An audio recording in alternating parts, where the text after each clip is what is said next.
Depuis quelques jours, il y a un événement qui déferle sur la toile, qui a touché la sensibilité de plusieurs personnes. Un événement qui fait couler beaucoup d'encre et beaucoup de salive. Un événement qui touche la sensibilité des personnes qui sont affectées par ce conflit-là. Un conflit familial, mais que l'on a mis sur la toile et qui intéresse aujourd'hui tout le monde. Et en tant que pasteur, prêtre, je ne peux pas être indifférent à ce qui se passe dans la concrétude, dans la vie des gens, car tout ce qui touche l'homme touche aussi Dieu, et tout ce qui concerne Dieu concerne l'homme. Comme disait le théologien Karl Barth, un pasteur devrait avoir dans sa main gauche la Bible et dans sa main droite le journal, afin que la Bible éclaire le journal, le quotidien de la vie des gens, et que le quotidien de la vie des gens s'inspire de la Bible pour orienter la vie. Et donc, je ne peux pas être insensible face à ce qui se passe sur la toile dans la vie concrète des gens, car l'évangile doit s'incarner dans la vie des gens pour les emmener vers la lumière. Et c'est pour ça que le Christ est venu. On ne doit pas prêcher seulement pour prêcher, mais sans que cet évangile touche les cœurs et change la vie concrète et réelle des gens. Car l'objectif évidemment de l'évangile, c'est quand on l'écoute, il faudrait que chacun de nous s'exprime, s'efforce à l'écrire, à écrire l'évangile avec l'encre de ses propres œuvres, l'encre de sa propre vie. C'est pour cela que je ne peux pas être indifférent face au conflit et à l'embrouille qu'il y a entre les frères Pogba, Paul Pogba et Mathias Pogba. Nous avons suivi, peut-être pour ceux qui n'ont pas les détails sur cette affaire, nous avons suivi comment Mathias Pogba, le frère de Paul Pogba, est venu tout dévoiler sur la toile. Que ce soit vrai, que ce soit faux, mais les secrets de leur vie, les secrets de leur fratrie, il est venu les dévoiler sur la toile en exposant son frère. Paul Pogba, star mondial du football, champion du monde avec l'équipe de France, désormais au cœur d'une affaire judiciaire pour tentative d'extorsion par son frère. Mathias, Sarah Menaille nous explique.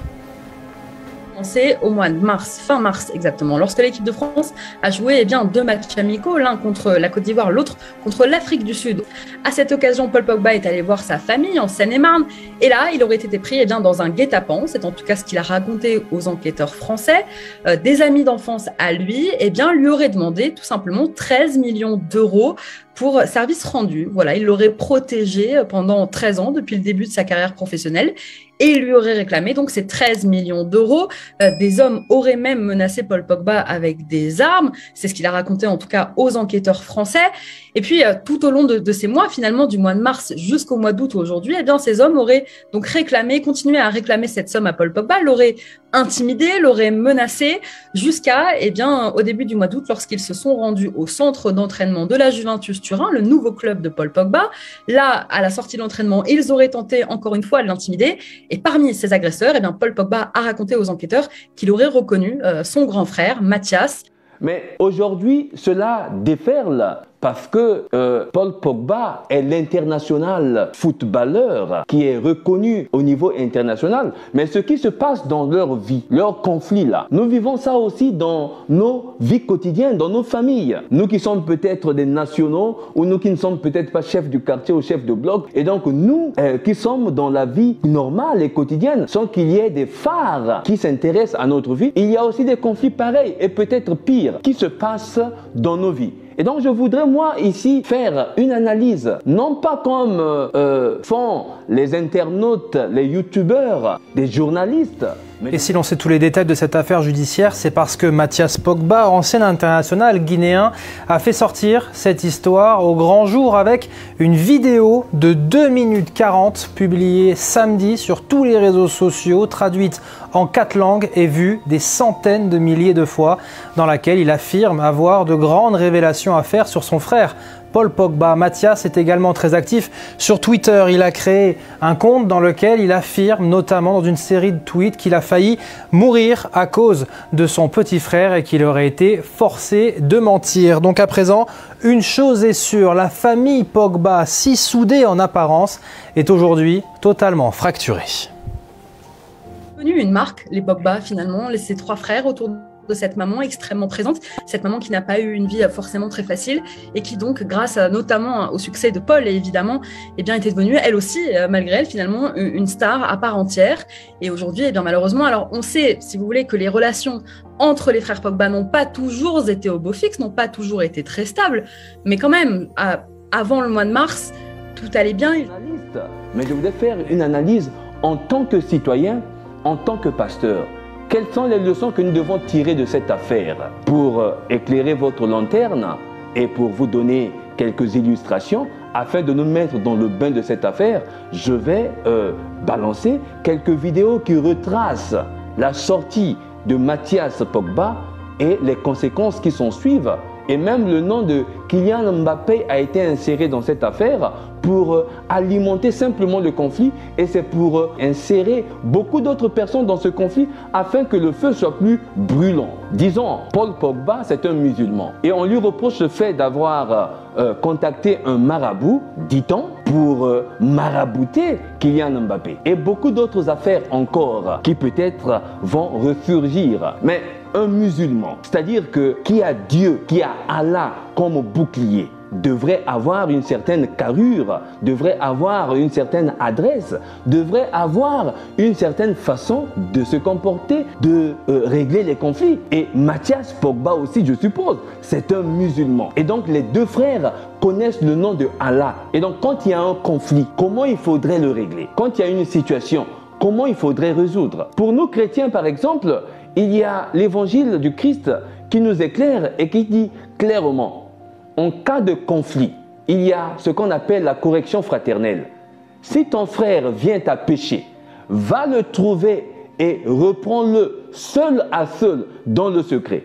S'il t'écoute, tu auras gagné ton frère. Première étape. S'il n'écoute pas, prends encore avec toi un ou deux autres témoins, deux autres personnes, pour que toute affaire soit décidée sur la parole de deux ou trois témoins. S'il n'écoute pas les deux témoins que tu auras emmenés avec toi, alors parle-en à la communauté. Et s'il refuse d'écouter aussi la communauté, considère-le comme un païen et un publicain. Première, deuxième, troisième étape de la correction fraternelle. Considérer comme païen et publicain ne signifie pas non plus nier ton frère ou l'exposer, mais signifie le considérer comme quelqu'un qui ne prend pas en compte l'évangile, quelqu'un qui n'accepte pas la lumière dans les ténèbres de son cœur. Et donc un païen, un publicain, c'est une personne qu'il faudrait aider aussi, mais prier pour cette personne, non pas l'exposer. Car Dieu aime le pécheur, même s'il n'aime pas son péché. Et donc il faudrait continuer à prier pour ce frère-là, afin qu'il se convertisse. Voilà la démarche chrétienne qui nous est exposée dans l'évangile de Matthieu. Et c'est ce que nous devons suivre quand il y a un conflit au sein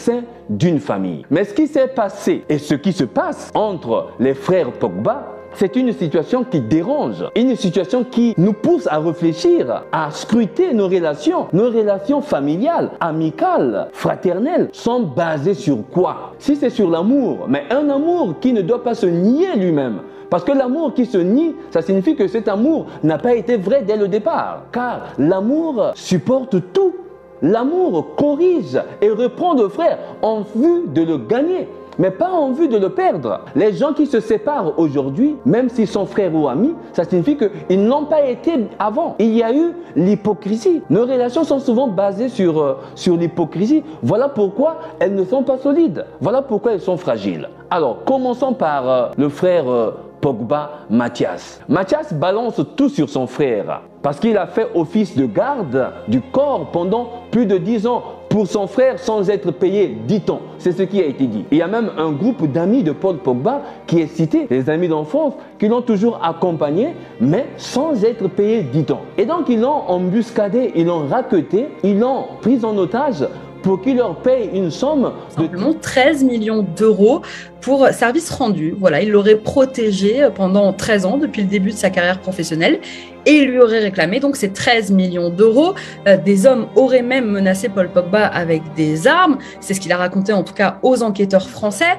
Et puis Paul Pogba a souvent été victime de toutes ces manigances-là. Mais en réalité, il n'a pas été victime seulement de ces manigances, mais il a été aussi victime de son propre succès. Il a été victime de sa propre bénédiction. Il est victime de son élévation. Vous savez, Dieu, pour chacun et chacune de nous, a un plan merveilleux. Un plan que personne et rien ne peut arrêter. Car c'est une syntonie qui se vit entre Dieu et la personne et l'individu. Alors le Seigneur, traçant le chemin pour chacun de nous, réserve un avenir. Et un avenir que même tes propres parents ne peuvent pas bloquer. Parce que c'est Dieu qui scelle ça avec toi. Et donc toi, il faudrait, en ayant conscience de ton étoile, il faudrait protéger cette étoile-là. Car, chers amis, il faudrait le reconnaître que dans cette vie, dans notre monde, il y a deux choses qui nous détruisent surtout. Pour ne pas citer la troisième chose, l'argent et le pouvoir.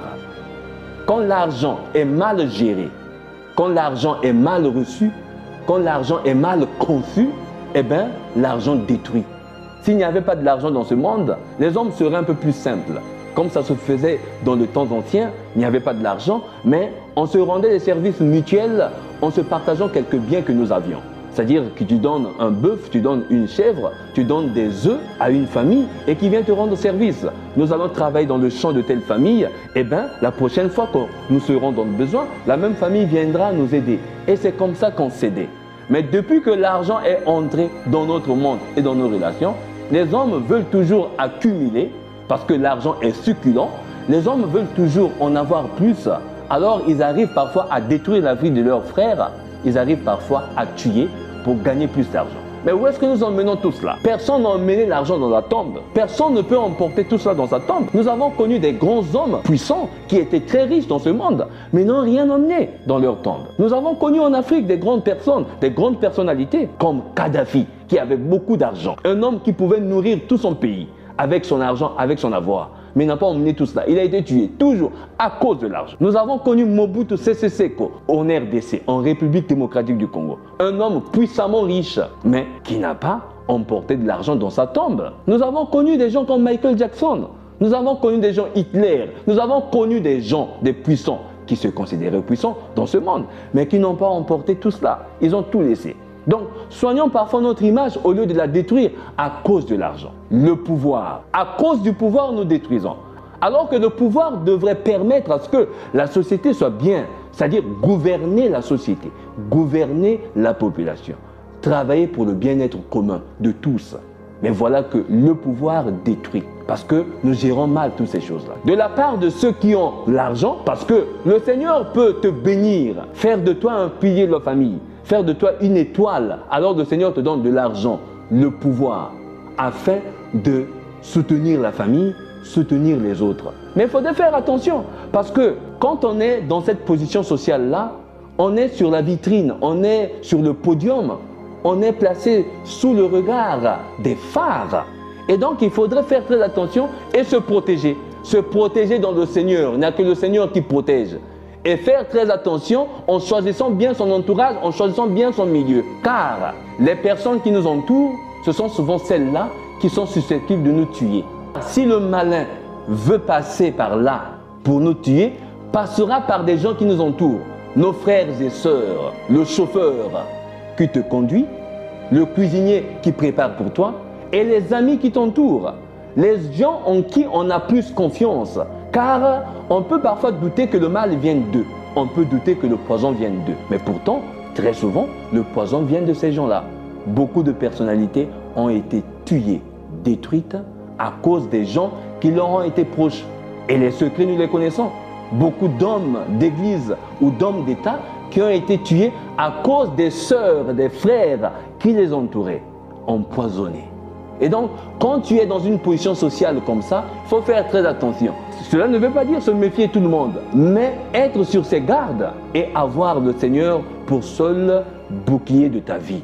L'argent et la politique pourrissent les gens. Te protéger, fermer ta gueule, ne pas toujours ouvrir tes projets aux gens, ne pas toujours les exposer. Car ceux à qui tu le dis, ce n'est pas dit qu'ils sont toujours contents de toi, ils sont toujours heureux et enthousiasmés de t'accompagner dans tes projets. Ils peuvent être parfois jaloux de ce que toi-même tu leur dis. Donc savoir à qui dire des choses, à qui annoncer et à qui ne pas le dire.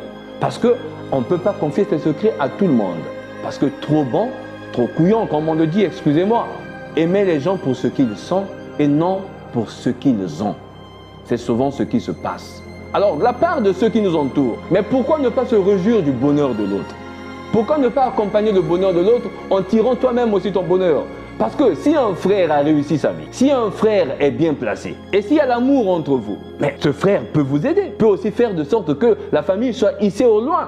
Si un ami a réussi, si un ami est bien placé, pourquoi ne pas se réjouir du bonheur de l'autre et accompagner cet ami-là de sorte que, par cette amitié, que vous aussi vous ayez une place. Mais se réjouir de la place et du bonheur de l'autre, n'est-ce pas aussi que cela fait ton bonheur et ta joie? Pourquoi toujours être jaloux? Alors, voilà un peu les leçons qu'on peut tirer. Mais il faudrait dire que cela ne doit pas toujours nous étonner et cela ne doit pas nous surprendre. Et on ne doit pas être naïf. On doit être concret et réaliste. Le premier crime de l'humanité a été commis au sein d'une famille. Pas venant d'un ami ou de quelqu'un de l'extérieur, mais au sein d'une famille. Caïn et Abel, nous raconte le livre de la Genèse. Caïn a été jaloux de son frère, car les prémices du labeur de son frère ont été acceptées par le Seigneur. Abel avait un bon cœur, mais Caïn, jaloux, va tuer son frère, porter la main sur son frère, détruire sa vie. La jalousie entre frères, c'est de la sorcellerie. La sorcellerie, ce n'est pas toujours avoir des cornes, voler la nuit ou aller marabouter. Mais la sorcellerie, c'est machiner des idées, concevoir des idées malsaines sur l'autre et penser du mal de l'autre, projeter sur lui des ondes négatives. C'est ça aussi la sorcellerie. Il ne t'a rien fait, il ne t'a rien demandé.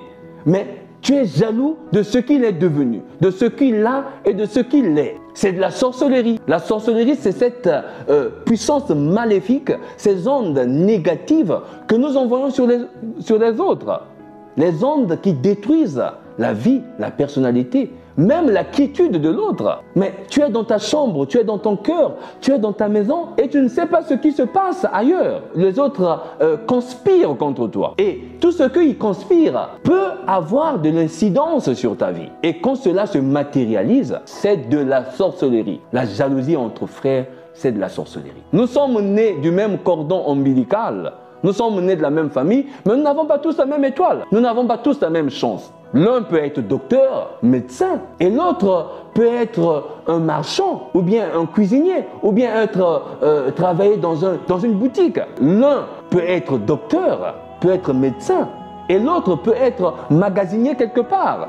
Mais il faudrait se réjouir du fait que ton frère est devenu médecin, et toi magasinier. Parce que le frère qui est médecin aura toujours besoin du magasinier. Le frère qui est magasinier, quand il tombe malade, mais il aura besoin du frère qui est devenu médecin. Même un médecin a besoin d'un mécanicien quand sa voiture tombe en panne. Et le mécanicien, quand sa famille tombe malade, a besoin... quand sa voiture tombe en panne, même un médecin a besoin du mécanicien. Donc dans la complémentarité, on vit et on se soutient. Et donc on ne peut pas être jaloux. Mais très souvent dans nos familles, il y a ces jalousies-là. Il y a beaucoup de choses qui se passent dans nos familles. C'est parce qu'elles ne sont pas connues. C'est parce que nos familles n'ont pas de grande renommée. C'est pour ça que ces problèmes-là restent au sein de la famille et ne sont pas mis sur la toile. Mais il y a pire qui se passe aussi au sein de nos familles. Même ceux qui commentent sur la toile, ceux qui donnent leur avis, mais regardez dans vos propres familles. Il y a des choses comme ça qui se passent. On doit tirer des leçons. Au lieu de faire du boucan, au lieu de faire du tapage sur ces sujets-là, et en rire, certains en rient, et certains, évidemment, prennent ça pour de la blague. Mais c'est des problèmes sérieux. C'est des problèmes sérieux qui devaient nous interpeller. Mathias Pogba. Il y a beaucoup de Mathias Pogba dans nos familles, qui sommeillent dans nos familles. Je l'ai souvent dit et je l'ai souvent pensé, en chacun de nous, sommeille l'ange et la bête. Mais très souvent, nous voulons exprimer la bête au lieu de faire taire la bête afin que s'exprime l'ange dans notre cœur. Mais très souvent, nous laissons que la bête prenne le dessus. Et c'est ce qui s'est passé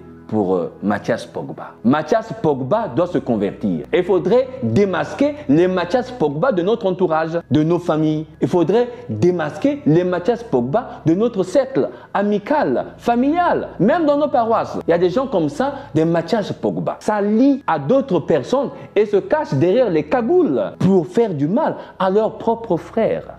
Aujourd'hui, Pogba ne s'exprime pas, ce sont les avocats qui s'expriment. Mais si Pogba s'exprime pour dire ce qu'il a subi entre-temps, à Turin, en France, partout où il passe, il a été souvent menacé, raquetté par des gens cagoulés, des gens qu'il ne connaît pas. Mais parmi ces gens-là, il y a ses propres amis, il y a son propre frère qui vient aujourd'hui de se dévoiler sur la toile en exposant son frère presque dans toutes les langues. Il a fait des vidéos, nous les suivons, nous pouvons les suivre. Il a fait des vidéos en toutes les langues, en français, en italien, en espagnol, afin que le monde entier sache ce qu'est son frère. Mais en dévoilant son frère, en pointant le doigt sur son frère, il y a des doigts qui retournent sur lui-même. En cherchant à dévoiler son frère, il se dévoile lui-même, il s'est exposé. En cherchant à nuire son frère, parce que bientôt il y aura la Coupe du Monde qui va se jouer au Qatar. L'étoile montante Pogba dérange. Et donc c'est tombé à pic. C'est fait à dessein, hein, tout ce qui se passe là. C'est pour détruire la carrière de son frère afin qu'il ne se présente pas au mondial. Mais si lui ne se présente pas là-bas, si ton frère rate cette place-là, ce n'est pas toi qui vas la prendre. Mais c'est parfois ça la médiocrité et la méchanceté inutile. Quand tu veux détruire ton frère, afin qu'il ne prenne pas cette place-là, mais cette place ne sera pas donnée à toi parce que vous n'avez pas les mêmes compétences, vous n'avez pas les mêmes talents. Pourquoi chercher à détruire quelqu'un que tu ne vaux pas? Tu ne vaux pas en termes de talent naturel. Ce n'est pas une discrimination, mais c'est de l'objectivité. C'est ça, le Seigneur a mis en chacun de nous des talents. Moi, je peux avoir des talents, mais que tel n'a pas. Et tel a des talents que moi, je n'ai pas. C'est dans la complémentarité qu'on peut s'aider. Il y a aussi l'histoire de Joseph. Joseph, jalousé par ses propres frères, qui lui tendent une embuscade et qui veulent le tuer, un guet-apens. Ils veulent le tuer. Eh bien, heureusement qu'il y a toujours une lueur d'espoir. Il y a toujours une petite voix qui cherche à sauver. Et donc, parmi les frères, un qui va dire non, ne le tuons pas, c'est quand même notre sang. Alors, jetons-le dans un trou afin que les bêtes féroces viennent le manger. Eh bien, il voit quand même des marchands qui passaient par là. Ils décident de vendre leur frère. Vendre un frère. Mais c'est démentiel, c'est grave. Vendre un frère. Mais quand on dit le démon agit, le diable, mais c'est ça.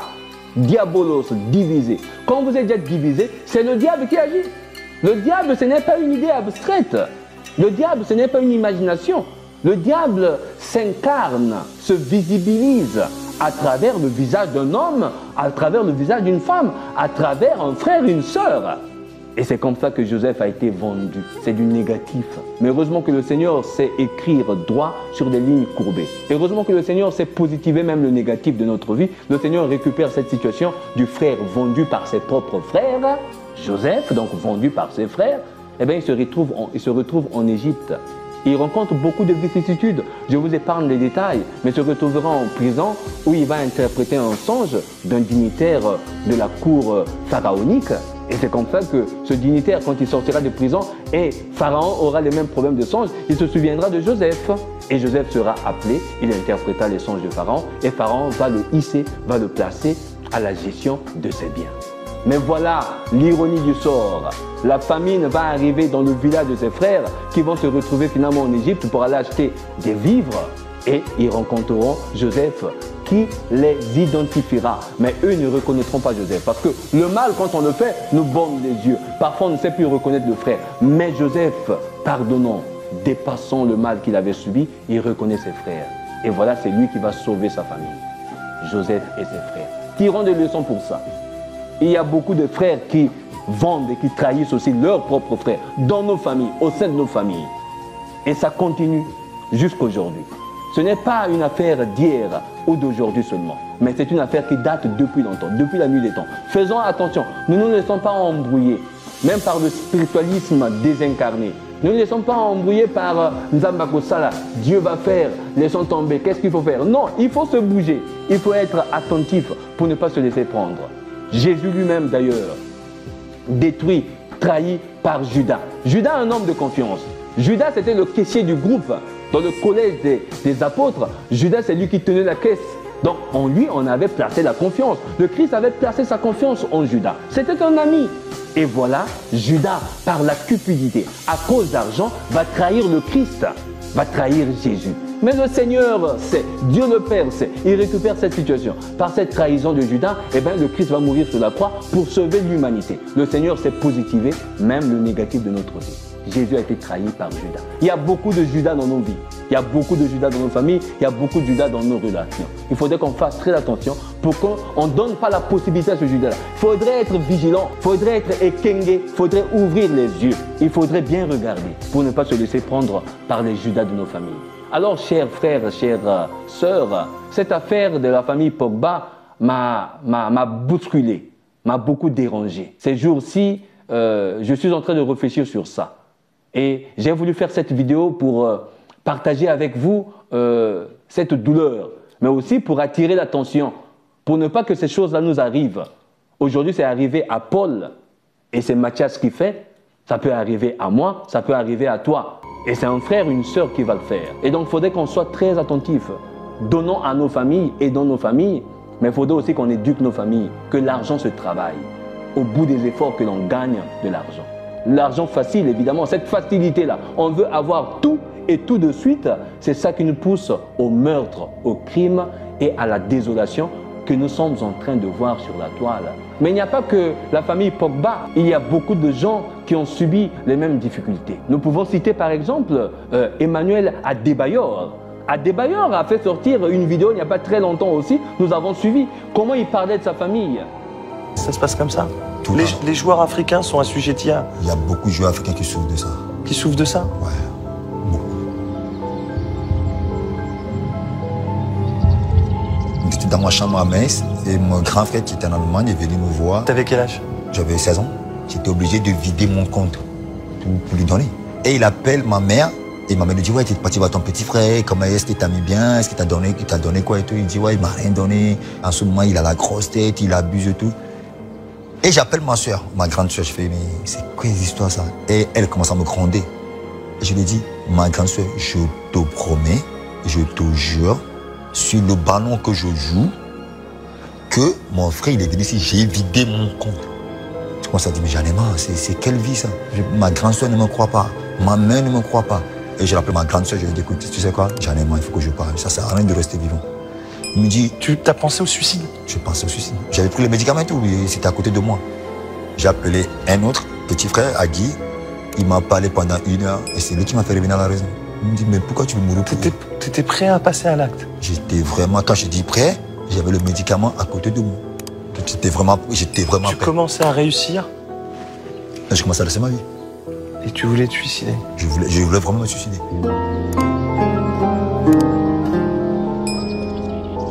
Dès que tu deviens footballeur, dès que tu deviens célèbre, dès que tu commences à gagner un peu d'argent, tout change.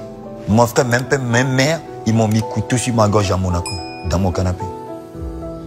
Couteau sur la gorge. Comment il a été victime de son élévation, de sa bénédiction, de son succès. Et la famille veut le spolier. La famille veut l'étrangler. La famille veut le tuer. Adebayor, nous avons suivi, a été victime de cela. Il a subi les mêmes choses. Il s'est exprimé. Prenons l'exemple sur David Eto'o, qui soutient son frère Samuel Eto'o. David a toujours été proche de son frère. On n'a jamais entendu de boucan autour de leur relation fraternelle. Il y a des gens qui se comportent bien. Donc je donne ces exemples-là pour dire qu'on peut vivre bien, on peut s'aimer. Il n'est pas interdit de s'aimer sincèrement. Au sein de nos familles, même dans nos relations amicales, on peut s'aimer sincèrement. Mais c'est un effort. Comme moi, je fournis l'effort d'aimer ou de pardonner, ça signifie que toi aussi, tu peux fournir l'effort d'aimer et de pardonner. On ne doit pas trouver des excuses sur cela. Oh, moi, je ne peux pas. Ou moi, je n'arrive pas. Le Seigneur aide-moi. Non, aide-toi, le ciel t'aidera. Fais d'abord un effort et le Seigneur bénira. Et tu t'en sortiras. Tu aimeras toi aussi sincèrement. Tu pardonneras toi aussi sincèrement. Il faut faire l'aigle. Il faut dépasser les conflits inutiles. Il faut guérir et poncer les plaies qui parfois nous détruisent, qui parfois s'aggravent et puent. Soignons-les avant qu'elles ne puent. Alors tirons des leçons, chers amis, afin que cela ne nous arrive pas. En tout cas, je prie pour toutes les familles en conflit afin que les gens se réconcilient. Pour tous les cœurs divisés afin qu'il y ait réparation et conversion. Que Dieu vous bénisse. Priez pour moi comme je prie pour vous. Stephen Yanni Lonkodia, serviteur inutile.